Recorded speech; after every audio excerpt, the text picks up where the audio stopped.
My brothers, my sisters, we are a few weeks away from the Hajj. The Hajj is the fifth pillar of Islam. It is incumbent upon those who can afford the journey, who can manage it in terms of health, and who have permission from authority to visit the Holy Lands.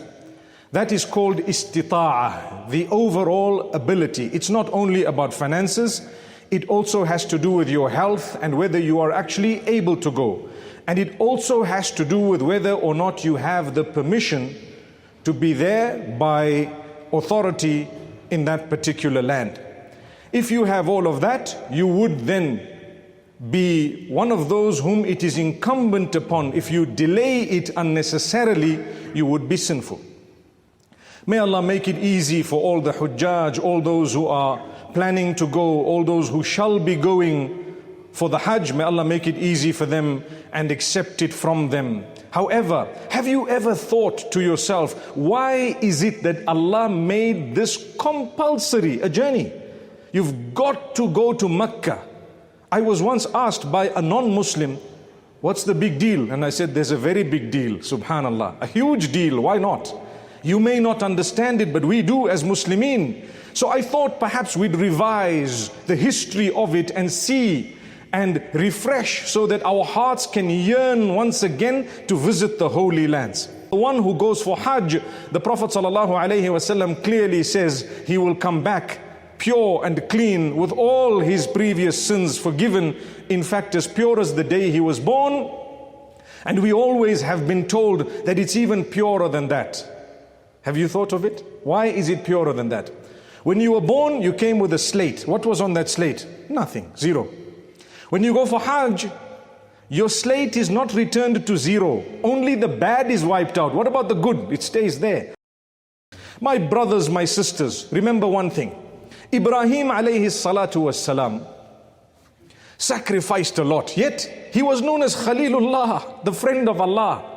Allah has proven to us that closeness to Allah has nothing to do with how famous you are, how popular you are, how powerful you are, how much wealth you have, how much strength you have, what your looks are like or your body, etc. Allah Almighty has proven that to us by sending the most beloved unto Him, His friends, and a chain of messengers, and all of them went through struggles.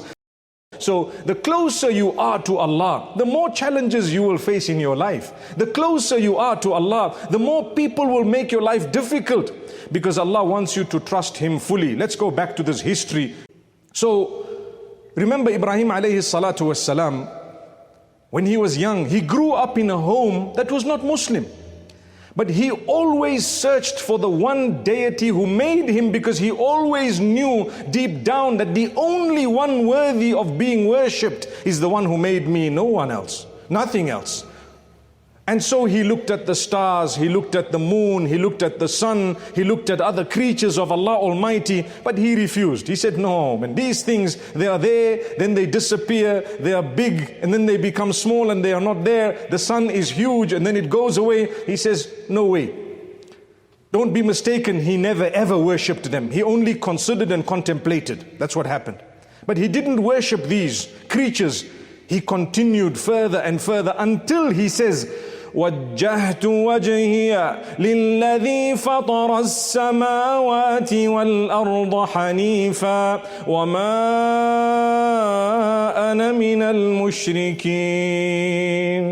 I have turned my face in dedication, in worship, in submission to the one who has created the heavens and the earth.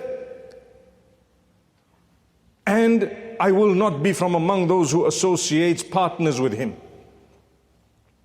Allah loved that so much. Are you serious? Subhanallah.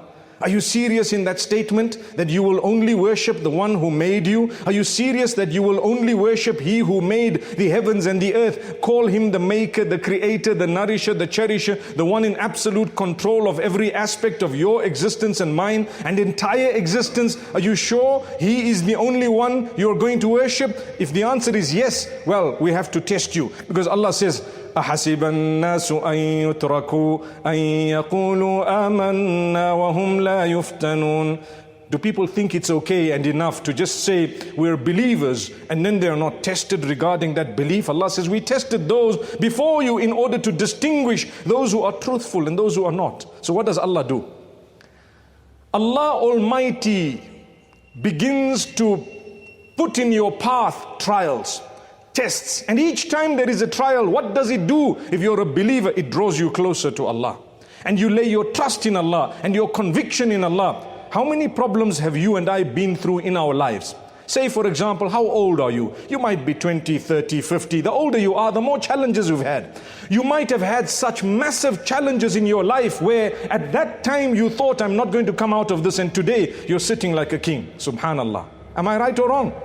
There were times in your life when you probably thought, I'm so ill and sick, I'm not going to make it, and today you're healthy, as fit as a fiddle. Subhanallah. So Allah shows you, hang on, the days are owned by us. Were they not days when things disappeared from you, when you lost everything you had perhaps? And Allah says, you're still alive, you have clothing, you have a plate of food, you're okay, you're surviving. If it brought you closer to Allah, look at what you learned from Ibrahim alayhi salatu wassalam. Ibrahim alayhi salam, from a young age, he was threatened. Threatened by whom? His own family, his own people. They threatened to burn him. They threatened to throw him into the fire. They threatened to kick him out of the community. What did he say? I trust Allah, my maker, I trust him. The greater the trust, the greater the challenge, and the bigger the miracle the day that happens. Allahu Akbar. Allahu Akbar. This yaqeen and conviction of Ibrahim alayhi salam is what is being celebrated over and above his dedication to Allah alone. He worshipped Allah alone. Inna Ibrahim kana ummah. Allah describes him as a whole ummah, as a nation. But here is Ibrahim alayhi salam. He knows, Allah instructed me, leave your family here and you proceed to Baytul Maqdis or to this direction. Immediately he left it and he went. Allah says, we need you to sacrifice your son. Whatever the reason was, some of them we know, some we may never know. He said, if it is coming from Allah, that's it. His son was so well trained that he says, oh my father, if this is from Allah, that's it. It's going to happen. I will surrender to it. But in essence, he knew whatever Allah has written is going to happen. And so, he did it. His own son. Sacrifice for what? Because it was the instruction of Allah. Similarly, in your lives and mine, if you want to be celebrated in the true sense, even after you've died, surrender to the rule of Allah. Pray. Dedicate yourself to Allah. Worship Allah alone. Remember Allah. Don't do that which is displeasing to Allah. And because you're a human, if it does happen, turn to Allah again. Repent to Allah. Allah will grant you. Allah will give you. So Ibrahim alayhi salam, when Allah instructed him things that were impossible for you and I, he did those things. He became closer and closer and closer to Allah.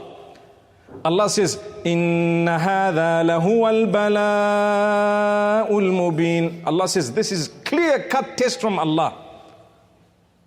Clear-cut test from Allah. For who? A major test.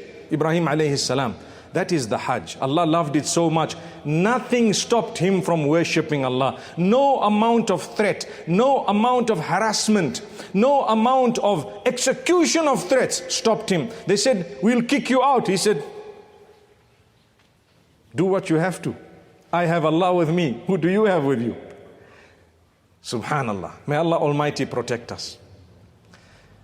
We never ever compromise our relationship with Allah for anything. That comes first. Then the Hajj is being celebrated. You will understand why. Ibrahim alayhi salam, number one, he worshipped Allah alone, come what may. Number two, the sacrifices he made, one after the other, so many. I've only mentioned a few here. Later on also, he had so many sacrifices, one after the other. Every time he turned to Allah, he kept on making dua to Allah. Look at the Quran. It is filled with dua made by Ibrahim alayhi salam, meaning many duas there of his are mentioned in the Quran. Why such great mention of a man who lived long, long back? Because Allah wants us to learn the lesson. Look at his family members. His wife was left with a child, Hajar and Ismail, in Makkatul Mukarramah. Nothing to eat or drink. What was the conviction? Allah will provide. The wife asks him, Allahu amaraka bihada?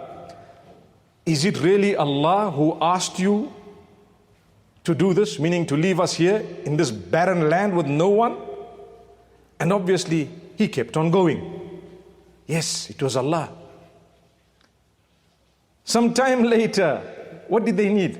Water. Water, root of life. It came gushing from nowhere. My brothers, my sisters, when you are in desperate need of Allah and you are close to Allah and you ask Allah and you continue to ask Allah, it might take not 7 rounds from Safa to Marwa, not 7 days or 7 months, it might take 7 years for you and I. We are not prophets of Allah. But I promise you, when the Zamzam comes gushing, it will gush for a lifetime. I'm talking about in your life and mine.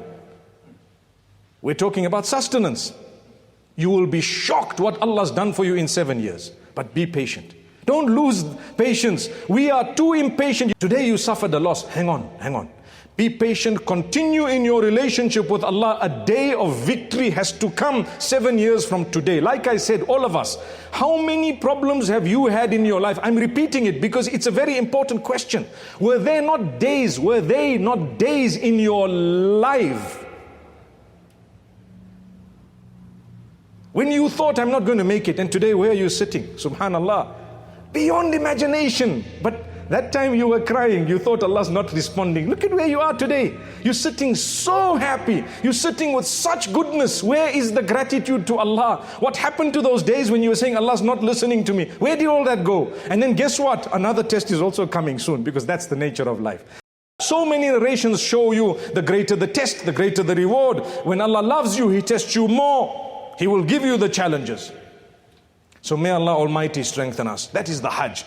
Hajj, the Hujjaj are going. There will be ihram, that simplicity. There will be goodness. But at the same time, it's not such an easy journey.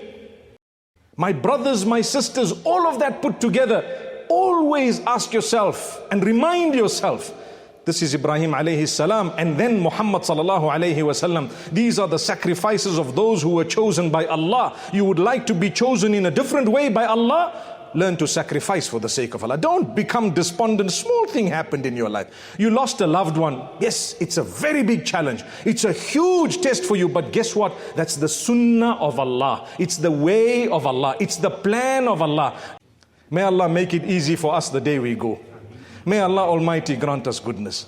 May Allah subhanahu wa ta'ala accept the Hajj from the Hujjaj and make it easy for all of us to go for Hajj and for Umrah, to learn a lesson, not just to say, I made 20 Hajj in my life, I made 30 in my life, I went so many times. It's not about the number. Yes, you might be happy you went. Did it change you? Did your iman and your conviction develop to a higher level? Remember, you'll be tested again and again. No matter who you are, it has to come. It's part of Allah's plan. That's why I'm saying it today. So thank Allah. Look at the goodness. Look at the goodness. More than once in the Quran, Allah says, if you are going to count the favors of Allah upon you, you are never going to be able to count them all. It's impossible.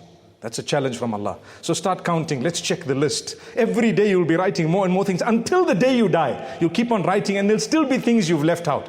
But guess what? The opposite is true. If you are trying to count the tests that Allah put in your life, you will be able to count them. Have you ever thought that the tests that Allah puts in your life, He counts them? They're just counted. There are a number of them. That's it. You can count them, I promise you, all of you, and me too. But when Allah gives you, He says that you won't be able to count. But man becomes depressed over that which he can count that is negative, over and above that which he cannot count, which is positive. La ilaha illallah. Where are we? Thank Allah. Turn to Allah. Appreciate Him. Praise Him. Continue to praise Him, because He teaches us the way to be granted increase in goodness is to show gratitude and thankfulness, not just by your mouth, but by your actions, your deeds, your worship, and ultimately your repentance. May Allah Almighty forgive our shortcomings, for indeed we are human beings. We falter. We do things here and there. May Allah forgive us and keep us steadfast and grant us a good lesson and help us to sacrifice, so that in the same way Ibrahim alayhi salam sacrifice is eternal, at least ours, our children, our families can continue it in a way that it will result in us earning sadaqah jariyah, continuous rewards for a long time into the hereafter, until we are all gathered in Jannatul Firdaus in the companionship of Nabi Muhammad sallallahu alayhi wa sallam. Aqulu qawli hadha wa sallallahu wa sallama wa baraka ala nabina Muhammad.